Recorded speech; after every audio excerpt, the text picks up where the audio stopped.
So to look at that quote in your top left-hand corner of the whiteboard, it's Steve Besner. Just saw someone make a comment on Caitlin Beatty's most recent post that sums up many of our current cultural and theological issues. In the end, evangelicalism is run by entrepreneurs. Now, if you've studied any of my work or you've been in any of my sessions, you know one of the things that I say about the white evangelical church versus what we can term the black evangelical church is that the white evangelical church does church to where culture is. The black evangelical church does church to where culture was. And 9 times out of 10, that leaves the black evangelical church just now taking the trends of the white evangelical church and what they've prospered from and the pitfalls that we've seen 10 to 15 years later. But we don't look out for the warning signs of what these trends that we are following, the pain that they're causing inside the white evangelical church. One of the reasons is because we're just looking at what we believe is the fruit from what they've accomplished, and we have no view inside the internal system of the turmoil, the chaos, the pain that it is caused, and the compromise that it is caused. And so when I saw this quote, I realized that one of the things that is happening right now in these black evangelical churches, especially those that are church plants that were birthed out of white evangelical church movements, is that there is this pattern of the selling of discipleship going on. People are literally selling discipleship. What do I mean by that? That idea of selling discipleship. This is what I mean by that. Churches become businesses when either they cannot do the hard work to continuously be the true church, or the rewards of being the true church are not satisfying enough to them. So what does it mean for an individual to sell discipleship? If you're wondering, is my pastor one that sells discipleship?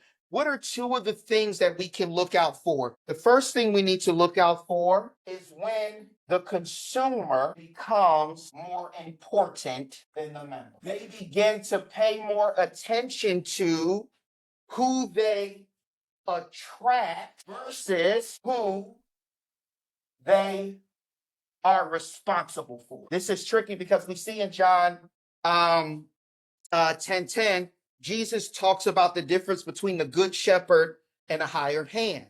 And when he is given pastors to churches, he wants those pastors to function in the identity of a good shepherd and not a hired hand. But when pastors begin to start selling discipleship, they treat their church like their second job, and they treat the market like their first job. They treat the disciple and what they're supposed to be taking the disciples through, who they're responsible for, they take them for granted, and they go after this consumer base, which is their market. How do we know that they're going after a consumer base versus a disciple? Well, that's really easy. They begin to target their demographic over their destination. They have no presence in where they physically are. They have no ministry going on in where they physically are. In their communities, in their city, they aren't doing anything and aren't involved in the things that are actually around them. So in the inner city context, you will see this happening when the church has a large drove of people coming in on Sundays and nobody in that neighborhood knows them. Nobody in that neighborhood that says, hey, they helped me solve this problem.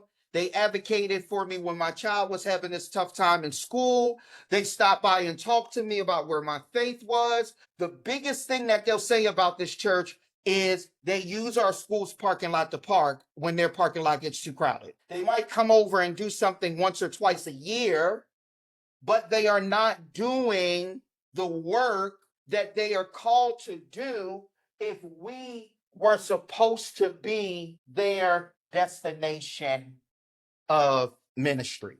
When we see the Great Commission happened, we see that yes, the Great Commission talks about demographic, but all the demographics are in or are to be engaged through destination. Look at the Great Commission with me, Matthew 28. And Jesus came and spoke to them, saying, all authority has been given to me in heaven and on earth. Oh, this is a good one.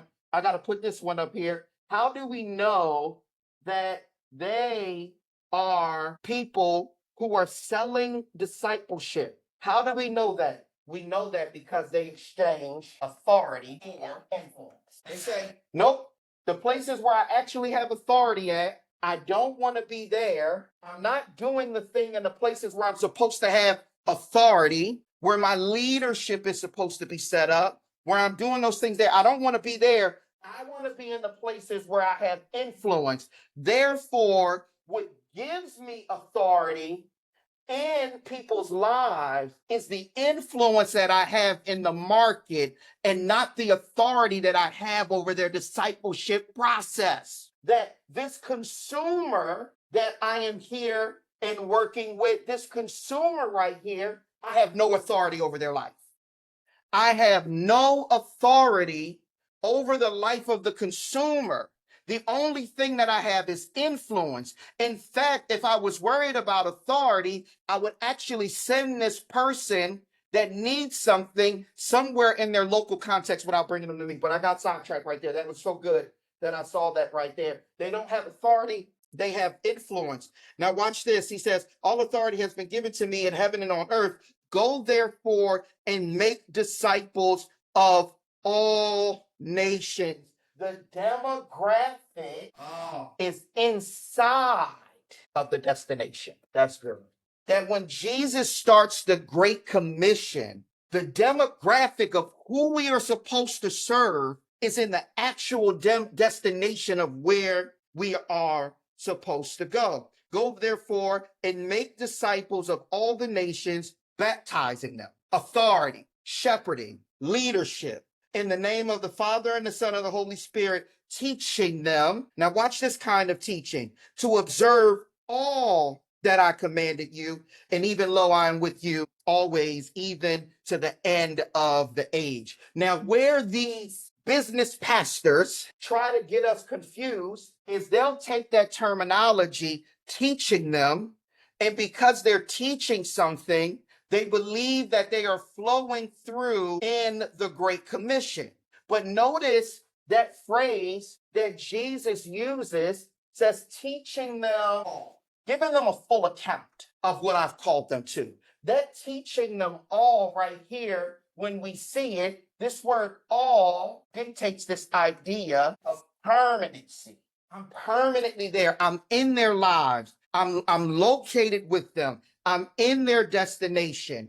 But in this idea that we have of the kingdom, of the church, not the kingdom, because this is not how the kingdom operates, of the evangelical church, the American church operating off of entrepreneurship, we see that their target becomes a demographic more than a destination. And this demographic is based off of more of what these people consume versus how these people are being transformed. How do we know that? We know that because in order to see anything transform, you need to be in the life of that thing to watch it go from one stage to another. Transformation is not just me making the transaction. See, that's the confusion and the manipulation that this business mindset and business model and this selling of discipleship has made us believe, that transformation is coming through the transaction, through the imparting of biblical teaching, through the imparting of witnessing, through the imparting of pastoring, through the imparting of them joining your service online from halfway across the world, that you are practicing in transformation. Yes, the Holy Spirit has the possibility to make that transformation, but that is not how the Holy Spirit and Jesus Christ and God the Father have intended transformation to happen in the church. The transformation that He's intended to happen in the church is side by side, in the midst of, in partnership with, in close proximity. This transformation is not about having a target audience or a demographic that is based off of the consumption of what you are selling in a transaction. It is based off the location and the closeness of who you are supposed to be in that individual's life. And then here we go. Last one. We're in the Great Commission. How else do I know that these individuals are selling discipleship? I'm going to make that small because I want you to see that all on one side over there. I know they're selling because the Great Commission is being swallowed by the Great Commission is being swallowed by the Great Commissioner. This Great Commissioner individual right here is not Jesus. This Great Commissioner has set out a new agenda for what they want to accomplish, centered around their personality. And then you know what they tend to put people on? They tend to put people on what I either call the confidence carousel, or product pathway. They either continuously, because they're the Great Commissioner, is centered around their personality. The spiritual formation of individuals is centered around what they believe is the hot button issue at the time. That the individuals who follow this individual to come and consume, they are prisoners, whatever this Great Commissioner thinks is relevant, whatever this Great Commissioner thinks is trendy, whatever this Great Commissioner thinks is the it thing that we need to know, whatever advertising this Great Commissioner has. And that's what this Great Commissioner does. Instead of equipping them to carry out the work of ministry, what this Great Commissioner begins to do, and I'm writing this in red, not because it's the words of Jesus, I'm writing this in red because this is how this individual X's out Jesus. They begin to constrain. I don't want them to disappear. Okay. They begin to constrain these individuals with the work of their ministry. They're not equipping them for the work of ministry. They're constraining them with the work of their ministry. What does that usually look like? It follows in where'd that go? The confidence carousel. You could be more, come to my conference. I'm going to show you how to do this. I'm going to show you how to fight this. I'm going to show you how to be passionate about this. I'm going to show you how you should learn this. That confidence carousel where everybody leaves believing they can be something, but never actually get equipped to be anything.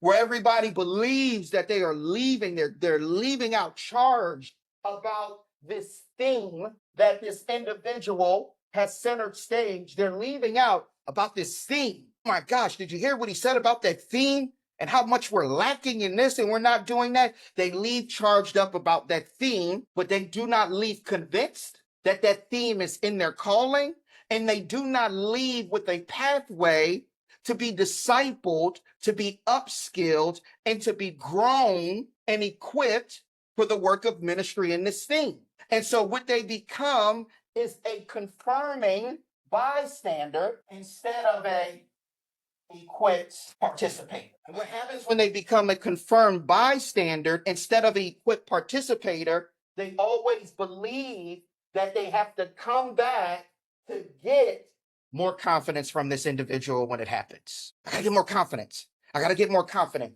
And then if they're on the confidence carousel, they are also on this product pathway, because the reason why I am building your confidence to depend on me is because I want to sell you more confidence, because I want to sell you more product, because I want to get you more this. The reason why I make you believe that you cannot live without being on my confidence carousel is because I want to give you product.